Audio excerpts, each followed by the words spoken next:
We were talking last hour, at the end of last hour, about the 30 for 30 documentary on the New York Sack Exchange, the New York Jets. And there is some footage that has surfaced, and this happened in 2023. And it was a confrontation between Mark Gastineau and Brett Favre. And the reason why we bring it up, and it was brought up in this 30 for 30, is Michael Strahan sacked Brett Favre at the end of a game in 2002. And as a result, Mark Gastineau, who was the single-season sack leader with 22, lost it to Michael Strahan, who came in with 21 and a half and ended up with 22 and a half. Here is a little bit of the conversation, the confrontation with Mark Gastineau and Brett Favre. I thought we met a long time ago. At least I saw you. Right. How you doing? When you fell down for him. I'm going to get my sack back. I'm going to get my sack back, dude. You probably would hurt me. Well, I don't care. You hurt me. You hurt me. You hear me? Yeah, I hear you. You really hurt me. You hurt me, Brett. We got to get back to this, Brett. I'm sorry. So they're at a memorabilia show. Favre is clearly shaken by this because he's seeing Mark Gastineau. He has no idea that he's harbored this grudge for 2 decades here. But Favre goes on to say, hey, and he posted this on social media, I booted out of a run thinking it would be wide open, saw Strahan standing there and ducked down. The game was over. No need for me to do anything spectacular. It probably wasn't Michael's best sack or tackle for a loss. No, it wasn't.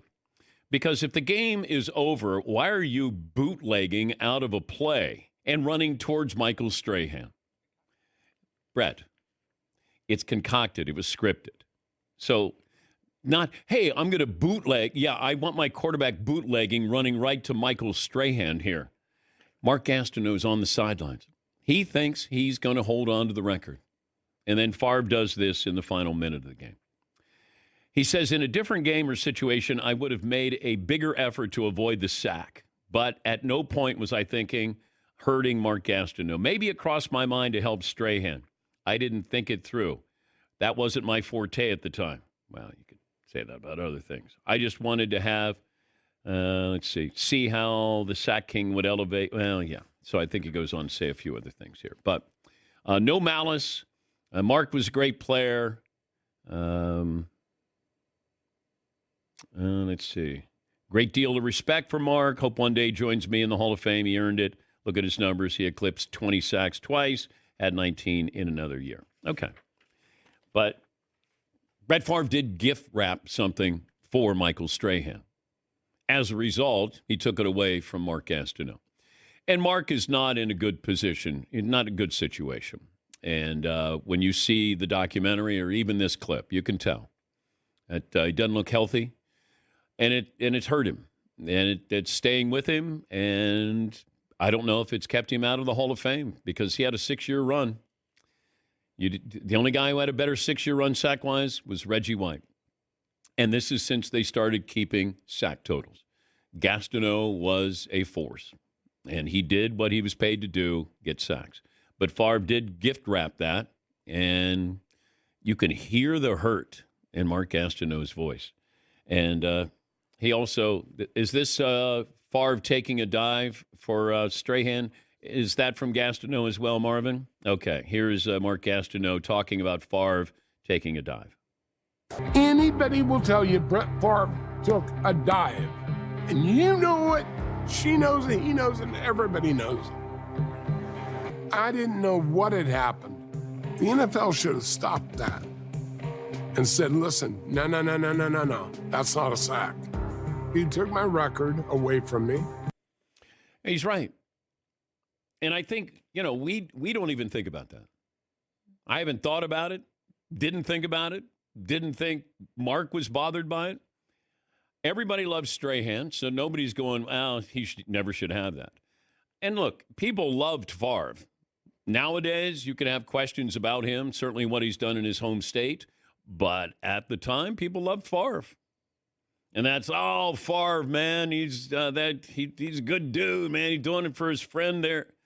Not realizing what he's doing to Mark Gastineau in the process. But I look forward to seeing it.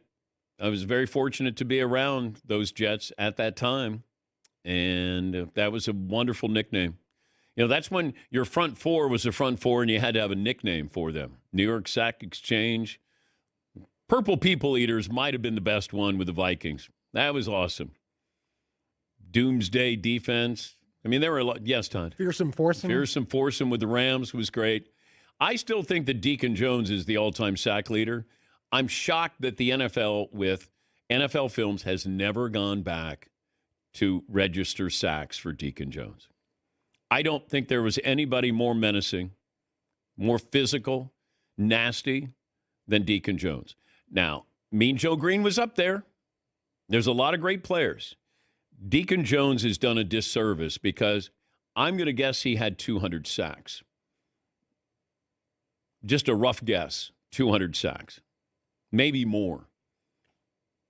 But they didn't keep sack totals back then. Yes, Mark. Deacon Jones was scary when he was old. I couldn't imagine him in his prime. Oh, man. Watching those teams play, Merlin Olsen, was it Lamar Lundy? Who was the other? Rosie Taylor was the other one. Rosie Greer. And Rosie Greer was, I think, RFK's bodyguard. Correct. When he was murdered. Don't lead with that on the resume. Go with the football No. first, yeah. But yeah. Yeah, Rosie Greer. Yeah. Yes, Pauline. They did go back with Deacon Jones and do their best to look at it. And because I think he had 173 official sacks. The NFL only counts them from 82 on. That the term sack became used. Deacon Jones, they went back and looked, and he's at like 247 or something like that. Yeah, he's well above. Yeah, it's not even close. Yep. And they played less games. They had less passing attempts as well. Yeah. Less chance for a sack. If I looked at percentage of sacks to percentage of passes, and I'm wondering if they ever do this with T.J. Watt, the number of sacks with the number of pass attempts that he faced. Like, I'd love to see what are the numbers there of who was the greatest, per pass sack artist in history. Because, well, let's take Deacon Jones out of it. But back, in the 70s, 60s, you're throwing it maybe 15 times because you ran the ball. But imagine that you have that many sacks. You're getting to the quarterback a couple times a game. Yeah, Paulie. This is an awkward topic, but with Saquon Barkley looking at the possible all-time rushing record for a season, O.J. Simpson's not going to get any love on this topic, and O.J. Simpson clearly has the record for most yards per game in any NFL season ever. He ran for 143 yards a game in a 14-game season. That's 10 yards more than Jim Brown, Walter Payton, who are second and third, and 12 yards more than Eric Dickerson, who's considered the champion.